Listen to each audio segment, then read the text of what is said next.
Opa, tudo bem? José Andrade aqui e você está prestes a me assistir no projeto O Zé Responde. O que é esse projeto? Todo sábado às 10h30 da manhã eu faço uma live no meu canal do Instagram, onde eu permito que os participantes entrem ao vivo comigo, que eles exponham lá as dúvidas práticas que ele tem, as dúvidas relacionadas ao dia a dia da advocacia e eu ajudo eles a responderem, a resolverem essas dúvidas. E agora você tem a oportunidade de assistir aquilo de melhor, a síntese, o resumo do que de melhor acontece nessas lives de sábado de manhã. Se você quiser participar também ao vivo dessas lives, na descrição desse vídeo vai ter o meu canal do Instagram, é só você aparecer todo sábado, 10h30 da manhã. Espero que você goste e que aproveite muito esse conteúdo. Opa, tudo bem? Seja muito bem-vindo, seja muito bem-vinda à nossa live de sábado. Bom dia, tudo bem? Tudo bem, e você, cara? Fala pra gente aí de onde que você é, que área que você atua, se apresenta aí pra gente. Rapaz, eu sou de São Paulo, né? Capital Mas mesmo. hoje, desde 2011, eu estou morando na Bahia. Coisa boa, hein? Vai ter praia aí esse final de semana ou não? Tá lindo aqui. Deixa eu ver se dá para mostrar o tempo aí, ó. Muito bom, hein? E você advoga aí? Que área que você atua? Como que é o seu dia a dia? Sempre empresarial, Legal, legal. mas eu sou especialista em direito do trabalho para poder atender essas empresas, né? Aham, legal, muito bom. E E me fala uma coisa, você traz aí alguma dúvida, alguma coisa que te atormenta, alguma coisa que você queria compartilhar com a galera aí? O objetivo dessa nossa live de sábado é que todos nós possamos crescer. Então, se você tem alguma dúvida que você acha que eu posso te ajudar, manda aí que se eu souber eu vou te falar. Se você também tiver alguma coisa que você já vive no dia a dia, que você quer ajudar a galera, também é a hora. Manda ver. eu quero agradecer primeiro, porque o que você tem feito, olha que eu estou com 25 anos de advocacia, e eu nunca vi alguém que pudesse fazer esse tipo de trabalho. Obrigado. O trabalho que você tem feito é maravilhoso. Então, eu não poderia deixar aqui de te agradecer, em primeiro lugar, né? E dizer que a gente tem dúvidas durante toda a vida da gente. Então, o pessoal que está aí, que começa e tal, não se preocupe, né? Com relação a perguntar e tudo mais, porque é um caminho longo, né? Infelizmente, a gente não tem caminhos aí para facilitar, a não ser o seu, que é uma coisa revolucionária. Eu não tenho como me estender mais, mas eu gostaria de ficar só fazendo elogios. Mas Beleza. eu vou partir só para o que eu tenho de dúvida, porque eu acho que é uma questão mais nova e que você tem falado nas suas aulas, e eu até tentei te perguntar, mas eu não consegui. Eu imagino o tamanho de coisa que você tem aí. A minha dúvida é com relação a protesto de sentença. Uhum. Tá? Eu lido muito com essa questão das execuções aqui para algumas empresas, e assim, é algo que eu gostaria de oferecer de novo para essas empresas, né? Uhum. Então, eu imagino que teria que ser com trânsito em julgado, mas parece que, pelas suas explicações, não teria essa necessidade. Essa é a minha dúvida. Pois é, a questão é o seguinte. Uma vez que a legislação permite que você pegue um cheque que é um título extrajudicial, tá? Onde a pessoa expôs ali a existência de um débito, a legislação permite que você pegue um cheque, leve no cartório extrajudicial e faça, né, o protesto daquele cheque. O que é o protesto? Tá? Às vezes as pessoas se esquecem de olhar para a essência de um ato. O protesto nada mais é do que como se você tivesse um grande microfone e falasse para toda a cidade: essa pessoa está me devendo, fiquem em alerta. Isso é um protesto.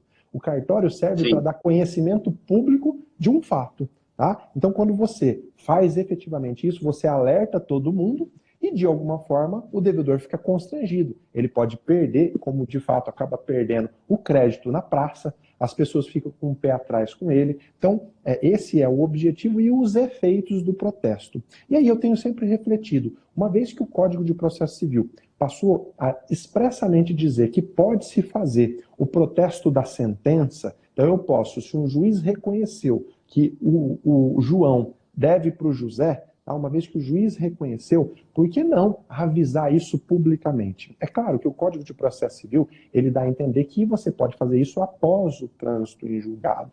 Tá? Se você quer uma orientação com segurança, Faça isso sempre após o trânsito em julgado. Por quê? Porque o devedor, se ele conseguir modificar a sentença, ele pode alegar que você prejudicou ele durante todo esse período do protesto. Tá? Então, se você quer uma resposta segura, espere sempre o trânsito em julgado. Agora, eu sempre procuro olhar a essência das coisas. A depender da situação e a depender do conteúdo da sentença, por exemplo, não transitou em julgado porque o requerido recorreu sobre os honorários advocatícios. Mas o capítulo da sentença, a parte da sentença que impõe a condenação, ele não recorreu. Então, qual é a razão de você não poder protestar, uma vez que já não tem mais discussão sobre isso? Só não houve o trânsito em julgado porque ele recorreu sobre uma parte. Tá? Ou, o que é pior, ele reconhece uma parte do débito e recorre só com relação a uma outra parte. Por que não protestar a sentença com relação à parte do débito que já transitou em julgado, entre aspas? Já não há mais discussão. Tá? Então, veja, às vezes eu sempre procuro ir um pouco além para que a gente possa mexer na nossa cabeça e procurar mecanismo de dar mais efetividade. Tá? Não tem sentido você esperar 4, 5 anos a mais o trânsito em julgado, uma vez que já não se discute mais o débito, se discute lá um índice de correção, se discute a verba honorária, coisa insignificante frente ao tamanho do débito. Tá bom? Mas quer segurança? Aguarda o trânsito em julgado. E vamos ver como que a jurisprudência vai se posicionando. Cara, esse tema é muito bom, tá? Obrigado por você ter levantado ele. Parabéns aí, tá? Pela sua postura. Eu acho que o bom advogado é aquele que está sempre atrás de novas técnicas, tá? de novas respostas para os clientes. Porque parece, às vezes, dá a impressão que a gente já chegou numa quadra que não se consegue mais inovar. Mas é claro que consegue, né? Eu tenho procurado trazer aí novidade, às vezes até assusta as pessoas. Pô, mas o que esse cara está falando, eu nunca vi aplicar, eu nunca vi nenhum juiz acolher. Claro, sempre tem a primeira vez. O advogado tem que peticionar, tem que bater na porta, às vezes leva um indeferimento, depois recorre e muda, ou então depois melhora os argumentos e consegue convencer o juiz. Fala aí, nos seus 20 anos, mais de 20 anos, né, de luta aí, você já teve isso? Ó, eu não conseguia isso, mas eu melhorei minha tese, melhorei meu argumento, e aí eu consegui que o juiz deferisse. Você já passou por esse tipo de situação? Eu passo quase o tempo inteiro, né? Porque com essa concorrência, o que você precisa é ter um diferencial. O que você precisa é conseguir um sucesso em determinado caso para determinado cliente, para ele poder te indicar, já que a gente não pode fazer anúncio, não pode colocar na televisão, não pode, né? Uhum. Então, como é feito lá fora, você tem que ter um resultado bom para outro cliente te indicar. Então, nas empresas que eu assessoro, que são do segmento de produtos médicos, né? Então, uma tem indicado a outra quando eu consigo um sucesso que talvez outro profissional, por não conhecer ou por achar que não pode modificar alguma coisa, não oferece. Então, isso deu, para mim, veio um sucesso porque eu comecei a pegar quase todas essas empresas por conta de executar um trabalho melhor. E aqui, como a justiça é uma justiça, como todas, né? Que tem uma série de dificuldades, tem uma série de falta de recursos. Então, o trabalho do advogado também é aquele de ter a humildade de buscar, por exemplo, mesmo nos processos que são eletrônicos, o dia a dia buscar lá, bater na porta do fórum, pedir a celeridade, dizer a necessidade, entende? Despachar muitas vezes com o juiz. Esse trabalho de ficar de formiguinha e fazer o processo andar também é um diferencial.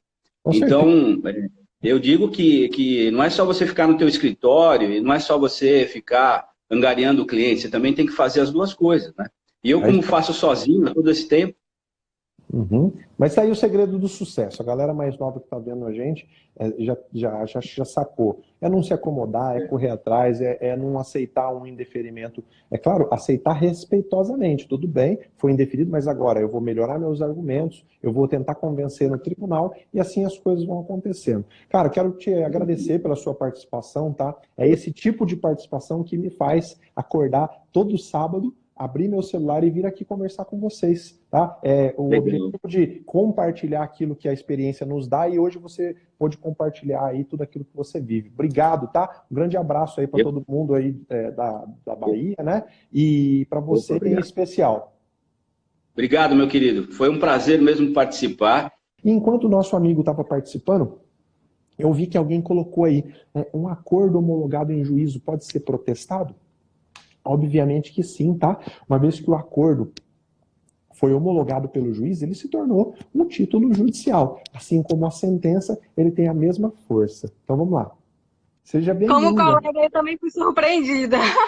Eu gosto de surpreender. Então, aqui não tem essa. Mandou a solicitação, eu vou escolher, tá? Silvia, fala aí pra gente de onde que você é. Eu já suspeito pelas primeiras palavras que é do Nordeste, tá? Mas fala aí de onde você é, que área que você advoga, se você está advogando. Conta um pouquinho de você pra gente. Pronto, eu sou de Fortaleza, né? Já atuo aqui 8 anos.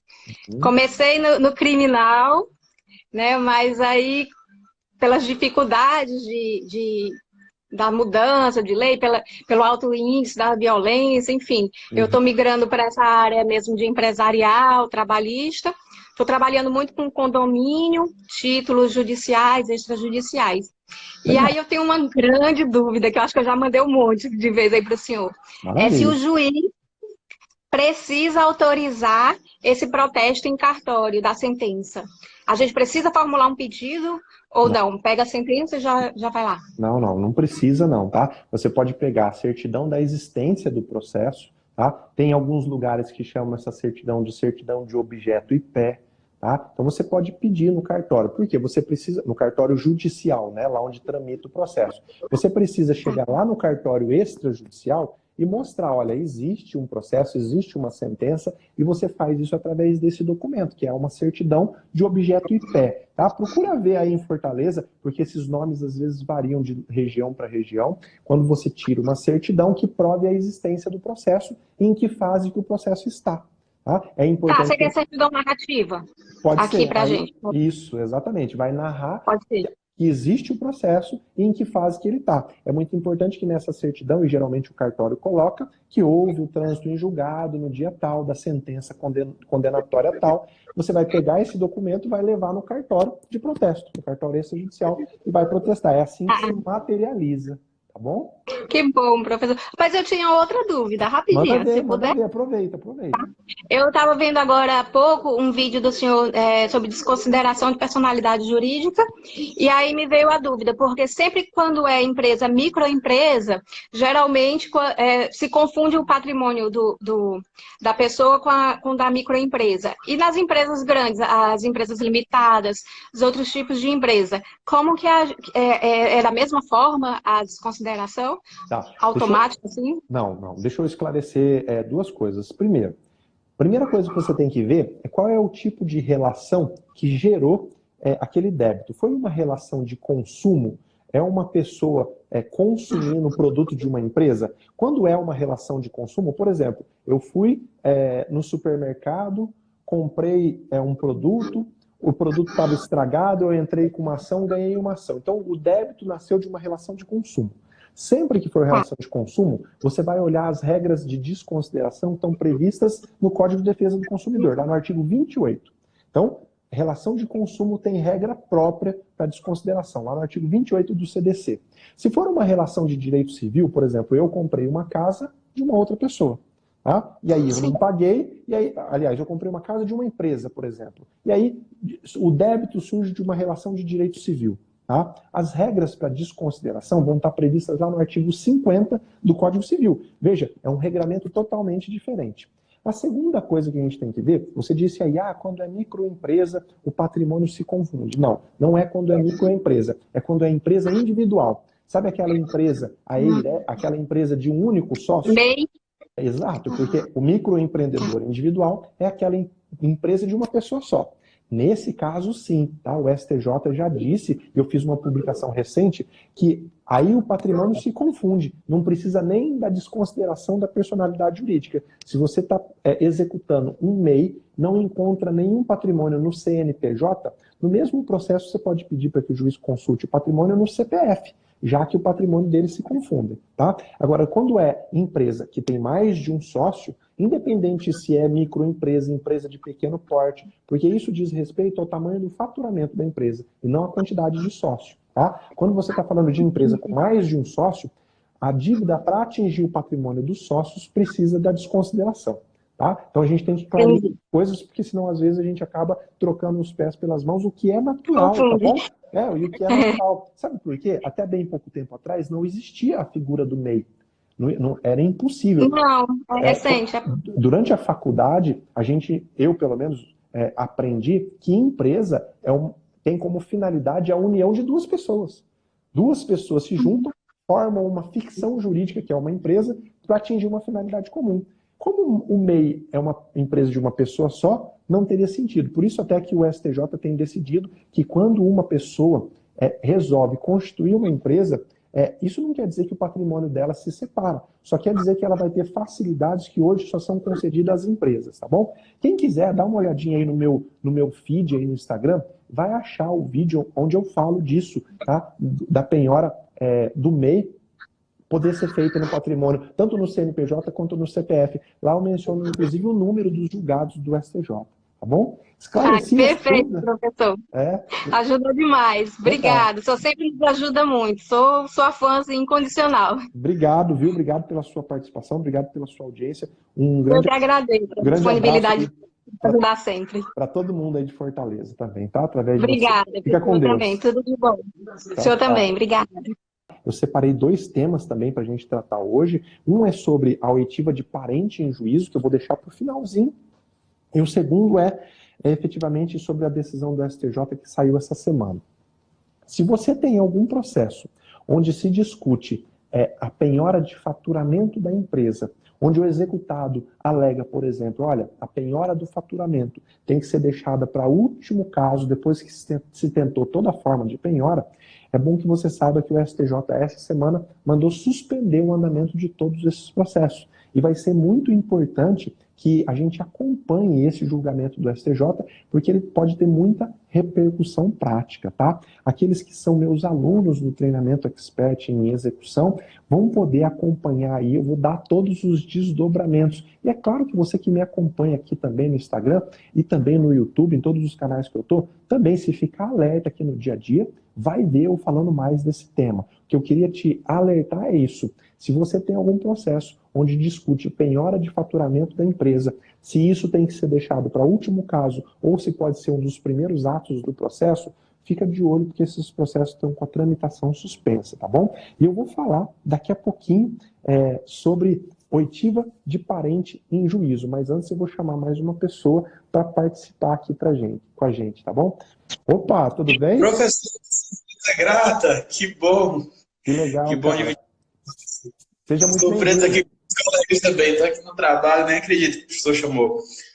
Muito obrigado por tudo que o professor já disponibilizou, muito material gratuito me ajudou, tenho pouco tempo de advocacia, 1 ano e meio mais ou menos, mas desde a faculdade, desde as audiências online lá no projeto, para complemento de horas, então tenho uma gratidão enorme por tudo que o senhor disponibiliza. Legal, você fala de onde, Rafael?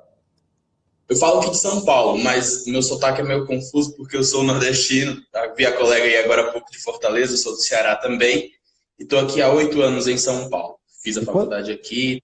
Legal, você já está advogando, então tem alguma área específica que você advoga ou ainda está aí na clínica geral procurando se identificar?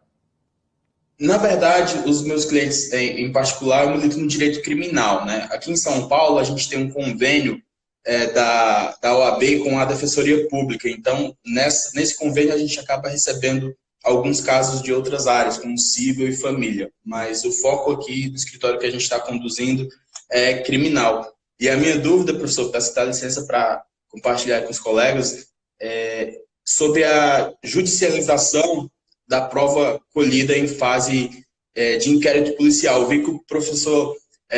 eu assisti algumas audiências de custódia na época, não sei se o doutor está atuando ainda nessa área, mas enfim, o que eu percebi que vem acontecendo é que muitas vezes a testemunha deixa um depoimento em fase de inquérito policial e na audiência de instrução, algumas vezes os membros do Ministério Público e promotores querem judicializar aquele depoimento com a mera leitura do depoimento que a testemunha deu em fase de inquérito, né? Pela questão da oralidade, a gente sabe que isso em tese seria impossível, mas a gente vem vendo isso acontecer. A testemunha não traz para a instrução a mesma clareza de fatos, né, que levou na fase de inquérito, e o promotor lê a íntegra do depoimento e pergunta, você confirma isso? Então, a gente tem percebido isso e tem tido um pouco até de dificuldade para contornar essa situação. Eu queria que Sua Excelência desse alguma dica, o que, é que a gente pode fazer, se o momento-chave é o momento daquela oitiva, ou levar esses protestos posteriormente, em fase de memoriais, orais, ou mesmo alegações finais sob a forma de memoriais, ou levar isso para a segunda instância, se seria um caso de nulidade absoluta. Legal, cara. Ó, sua pergunta é fantástica, tá? Primeiro eu quero te dar os parabéns porque você disse que você já, desde a época de faculdade, já acompanhava o projeto Audiências Online, então você saiu na frente, né? Porque você já estava preocupado com o que você ia enfrentar depois de formado, e o projeto Audiências Online tem exatamente esse objetivo, preparar o estudante para aquilo que ele vai encarar no dia a dia, porque eu sofri com isso. Quem conhece a minha história sabe que uma das primeiras audiências que eu assisti na minha vida, eu era o juiz. Então, isso é muito ruim, né? É muito bom a gente já ir preparado para a audiência, sabendo como vai acontecer. Isso que você me perguntou, deixa eu dar uma clareada para a galera aí, talvez alguém pode não ter pescado. A testemunha, vamos imaginar um policial. O policial, ele atua lá na fase de inquérito e lá no flagrante, na prisão em flagrante. E ele é a primeira pessoa a ser ouvido, uma das primeiras pessoas. Ele fala, não, eu fui chamado lá, cheguei lá, peguei ele lá com o objeto do crime, e dá todos os detalhes, é ouvido no flagrante. Passa-se 5 anos depois, esse policial é chamado para prestar depoimento sobre esse fato em juízo, na frente do juiz, né? Agora sim, sob o crivo do contraditório, com o requerido com o seu advogado, e se tornou praxe, é comum mesmo, em todos os lugares, às vezes. Por quê? Por conta do tempo passado, o policial pode ser que ele não lembre mais do fato, é natural, até porque o policial geralmente atende casos semelhantes a esse, atende 1000 num ano. Então, se tornou praxe, no momento do depoimento, ao invés do promotor começar a fazer perguntas sobre o fato, o promotor fala, olha, eu vou ler aqui para você o que você disse lá 5 anos atrás e você me disse se você confirma ou não. Então, primeiro, se faz isso pelo tempo transcorrido e depois por comodidade, para não ter que ficar repetindo as coisas. Eu estou dizendo como que acontece, né? E aí, geralmente, o policial lembra dos fatos e fala, não, é isso mesmo. Agora, a nulidade em se fazer isso, não há nulidade. Tá? O STJ já foi chamado a dizer sobre isso, os tribunais, vamos dizer, a jurisprudência majoritária fala que isso não traz nulidade. Mas, como advogado, como que você deve agir? Deixa o promotor fazer isso, deixa a testemunha confirmar, e aí a hora que a palavra for dada a você, você vai começar a perguntar detalhes daquilo que ele disse, para ver se ele confirma ou se ele não confirma, para ver se ele fala diferente ou se ele fala igual. E ainda que o juiz tente, por exemplo, olha, ele já confirmou integralmente o que ele disse, você vai falar, excelência, assim como foi dada a oportunidade para o Ministério Público expor, fazer a leitura, eu também quero explorar para ver se ele efetivamente lembra aquilo que ele disse. Tá? Porque muitas vezes, até durante o tempo transcorrido, pode ser que a testemunha se lembre de outros fatos que o desenrolar dos acontecimentos trouxeram à tona, pode ser que ele não se lembre mais de detalhes. Então, está aí um grande dilema. Você estraga a prova porque a testemunha não lembra mais, nada impede que você a relembre. E muitos policiais costumam até ler o depoimento antes da audiência para lembrar. É praxe isso, o policial às vezes vai no fórum porque ele quer ler o depoimento porque ele não lembra mais. Agora, se você está me perguntando, eu posso suscitar alguma nulidade ou tentar impedir que isso seja feito?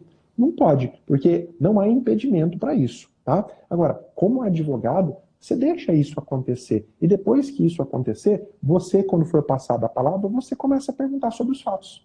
Ah, tudo bem, você foi lá no dia, que horas que você foi, que horas que você estava, que horas que você não estava, e aí vamos ver se bate com aquilo que ele disse lá no inquérito. Porque se não bater, no momento das alegações finais, você vai explorar.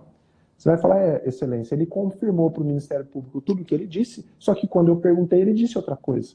Então essa testemunha não é crível, não tem o valor, o depoimento dela não tem valor probatório. Tá? Agora, olha, o que eu estou te falando não é uma coisa estática. Hoje, cada vez mais se evolui a defesa dos princípios fundamentais mesmo, os princípios constitucionais evoluem cada vez mais para a proteção do acusado. Então, não estou dizendo que essa não é uma tese para você sustentar. Estou dizendo que essa é uma tese que hoje não cola, mas que talvez você pode evoluir, levar aos tribunais superiores para tentar criar uma barreira contra isso. A partir de hoje, o STJ diz, a partir de hoje, esse tipo de inquirição não pode mais acontecer. Esse tipo de inquirição que, de alguma forma, induz a testemunha a repetir aquilo que ela já disse, não pode acontecer. E da onde que está a base legal disso que você está falando, professor? Está no próprio código, quando o código fala que a testemunha pode levar breves apontamentos para ela se lembrar do que aconteceu. Tá?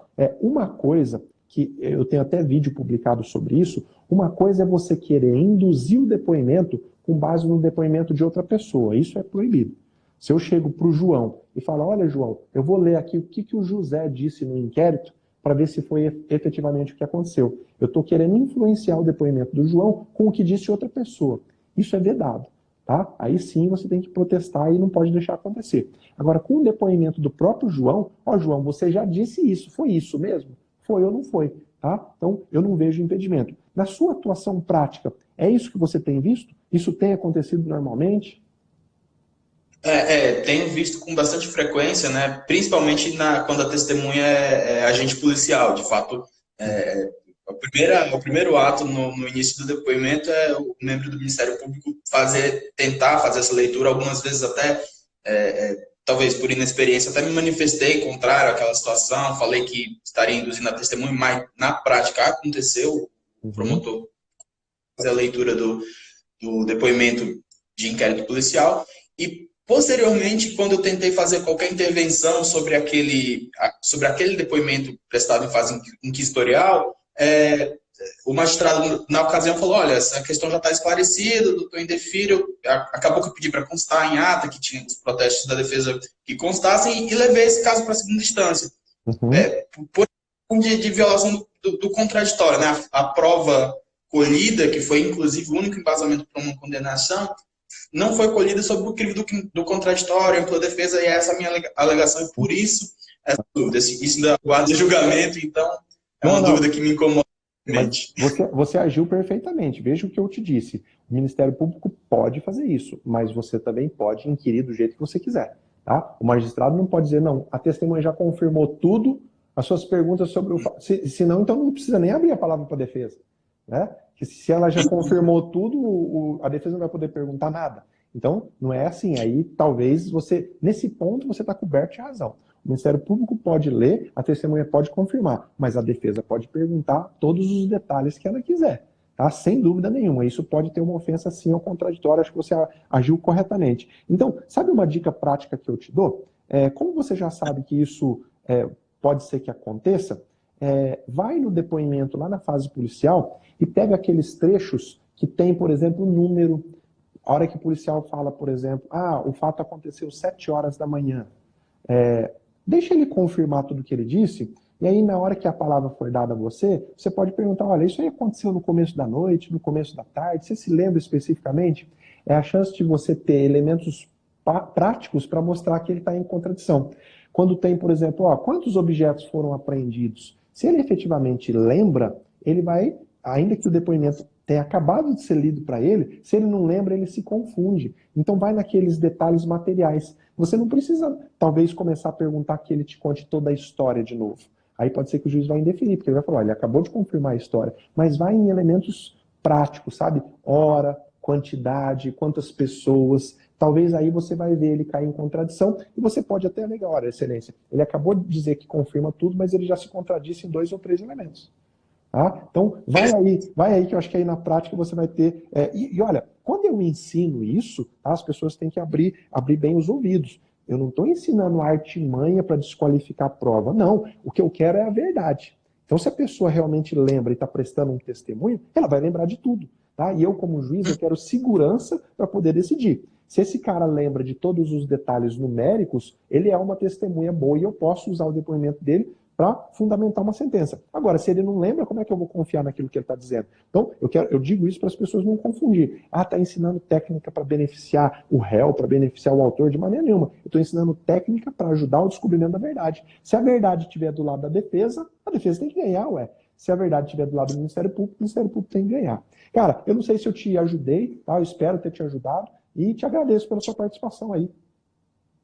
Muito obrigado, professor. Eu que agradeço por tudo, não só pela dúvida de hoje, que com certeza já me trouxe muito esclarecimento, mas por tudo que o professor tem compartilhado aí ao longo da sua trajetória, Eu percebo que o professor tem uma boa vontade, assim, um coração enorme para disponibilizar muita coisa, tem os seus cursos pagos, tem muito material à venda, mas tem muita coisa que, para a gente que está começando, já recebe assim, uma gama de informações muito valiosa, e eu sou muito grato por tudo que o professor fez por mim, mesmo sem saber, mesmo à distância, desde a época de faculdade, eu sempre tive muito claro que eu queria advogar, então, por isso, desde muito cedo comecei a assistir a audiência, frequentar fórum, e o site do professor foi, sem dúvidas, um divisor de águas na minha vida. Muito grato. Vou responder hoje o que o professor faz aí na internet. Beleza, cara. Obrigado, fica com Deus aí, tá? Eu agradeço demais a sua participação e por você me acompanhar. Sucesso na sua advocacia aí, tá? Muito obrigado, professor. Bom dia. Tchau, tchau. Um abraço.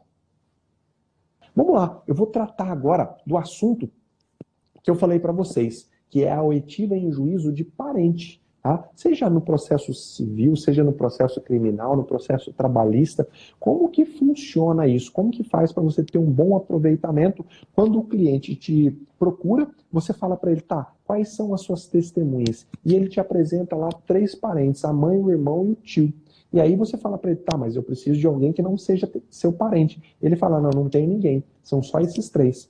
Como que faz para você poder ouvir essas pessoas em juízo e ter um bom aproveitamento dessa prova, tá? É sobre isso que eu vou falar agora. Antes eu queria te lembrar, todo sábado, 10h30 da manhã, eu tô aqui. Então eu quero que sábado que vem você tenha o compromisso de vir aqui comigo. Claro que se você está gostando, tá? E eu quero que durante essa semana você fique de olho aí na divulgação que eu vou fazer da nossa grade, nossa nova grade de programação. Eu vou divulgar uma grade com programação de aulas aprofundadas, tá bom? É claro que essas aulas eu vou fazer de tudo para que elas não sejam só ao vivo, porque eu sei que muita gente tem dificuldade para assistir aula ao vivo, mas fundamentalmente para que elas fiquem disponibilizadas para você assistir quando você quiser, tá? No seu tempo, na sua velocidade. Então fica de olho na grade. Eu já dei um spoiler aqui, um adiantamento do quadro novo que nós vamos ter, que o quadro se chama Cabeça de Juiz. Eu vou te dar a oportunidade de conhecer o que se passa na cabeça de 3 juízes de direito, eu e mais 2 colegas aí que eu convidei para participar desse quadro. Eles nem sabiam o nome do quadro ainda, talvez eles vão ficar sabendo na hora que estiver assistindo essa aula.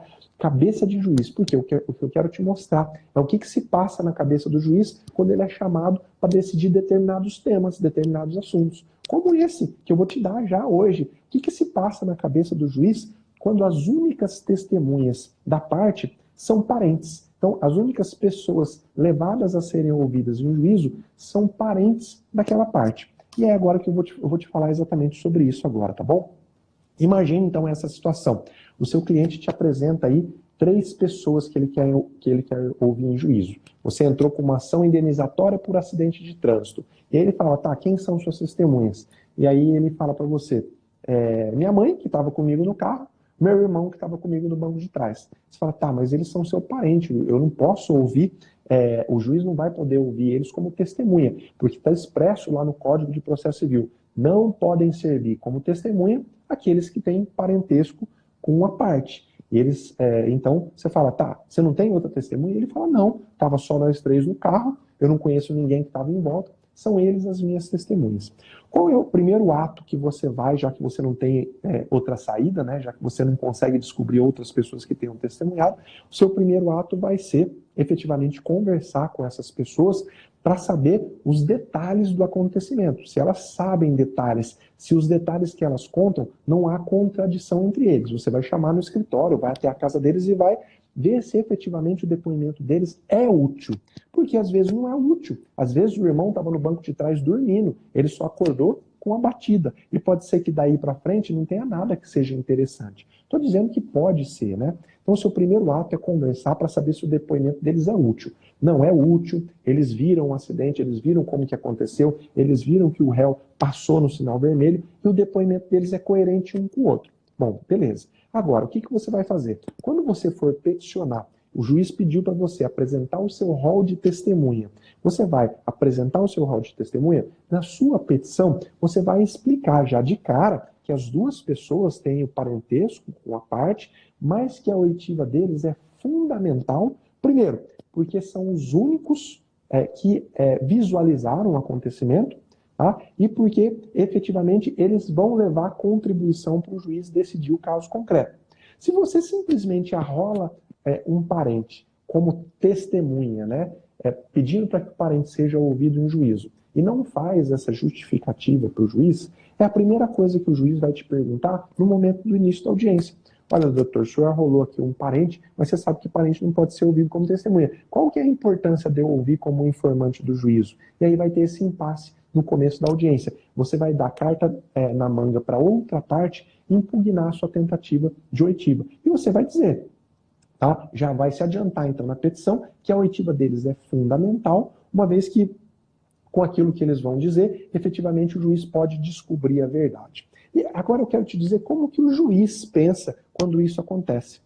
A primeira coisa que o juiz pensa é, essas testemunhas efetivamente eram as únicas ou havia popular lá no meio que podia ser chamado para ser ouvido como testemunha? Se você deixar bem claro que eram as únicas, e se você, durante a oitiva dessas pessoas como informante, mostrar para o juiz que efetivamente o acidente aconteceu num lugar deserto, quando já era tarde da noite, não havia outras pessoas, o juiz vai conseguir verificar a sua boa-fé de ter arrolado o parente, porque era essa sua única opção. Tá? Então esse é o segundo ponto. O juiz consegue fazer esse raciocínio. Pô, tinha 20 pessoas no cruzamento, era um cruzamento cheio de gente. Por que esse cara me trouxe só parente e não trouxe qualquer outra pessoa do povo? Tem alguma circunstância que justifica isso? Ou não? Ele trouxe parente porque era mais cômodo. Então tem que tomar cuidado com esse ponto. E segundo, o juiz, ele sempre ouve parente, eu sempre faço isso, e por isso que esse também vai ser um assunto legal para a gente fazer nesse quadro novo, eu sempre ouço um parente tentando verificar se aquilo que o parente está dizendo é só para beneficiar a parte ou se reflete efetivamente a verdade daquilo que ele viu. Tá? Então, eu vou fazendo perguntas de forma a deixar evidente que, ainda que o parente tenha agido de forma irresponsável, a pretensa testemunha, o informante no caso, ainda assim ele fala. Tá? Vamos ver um exemplo. Olha, tudo bem, você estava do lado do seu filho quando aconteceu o acidente. E aí, ele costuma dirigir com atenção, ele costuma ser meio desatento. Quando a pessoa quer beneficiar efetivamente o filho, ela fala mais do que você pergunta. Ela ia falar, não, o meu filho é muito atento, ele olha com atenção, ele dá seta para todos os lados. Veja que a preocupação maior do informante é falar bem do requerido, e não só prestar um depoimento sobre os fatos que estão em apuração. Então, no momento da oitiva, o juiz tenta extrair elementos que mostrem exatamente isso. Essa pessoa está aqui para me contar um fato, ou ela está aqui para tentar fazer o parente ganhar a qualquer custo? Quando isso fica evidente, que ela está lá só para falar bem daquela pessoa que está sendo ouvida, é claro que o juiz vai levar esse depoimento um menor grau de consideração. Mas ainda que isso aconteça, quando o depoimento do informante, de dois informantes, são coerentes, batem em tudo que eles dizem, a chance é muito maior do juiz levar em consideração e acolher uma sentença. Ah, professor, quer dizer que se a outra parte levar testemunha e eu levar só informante, eu vou perder? É um jogo assim, uma prova anula a outra? Não, de maneira nenhuma. Principalmente se em alguns pontos o depoimento dos informantes baterem com aquilo que disse as testemunhas da outra parte. Por exemplo, que hora que aconteceu o acidente, como que estava o entorno do acidente, tinha muita gente, tinha pouca gente. O juiz vai nesses pequenos detalhes. É nesses pequenos detalhes que o juiz consegue ver se aquele informante se o depoimento daquele informante pode ajudar na sustentação de uma sentença ou não. O problema é quando o informante vem assim e quer falar tudo o que beneficia a parte de uma maneira assim que deixa descarado que ele só está lá porque ele quer talvez salvar o parente de uma condenação. Tá? Eu quero explorar mais esses assuntos, eu acredito que dá para a gente fazer, inclusive, uma aula sobre isso com os 3 juízes aí que eu convidei no nosso quadro Cabeça de Juiz, mas eu espero que eu tenha aí te mostrado que se você fizer que o depoimento dos informantes seja coerente, principalmente tenha coerência com outros elementos de prova, com provas documentais, às vezes gravação, fotografia, às vezes com a perícia que foi feita no local do acidente, se você conseguir que esse depoimento tenha essa coerência, ele vai ter exatamente o mesmo peso, tá? O mesmo peso da oitiva de uma testemunha. É isso aí. Galera, estamos chegando ao final, então, da nossa live de hoje.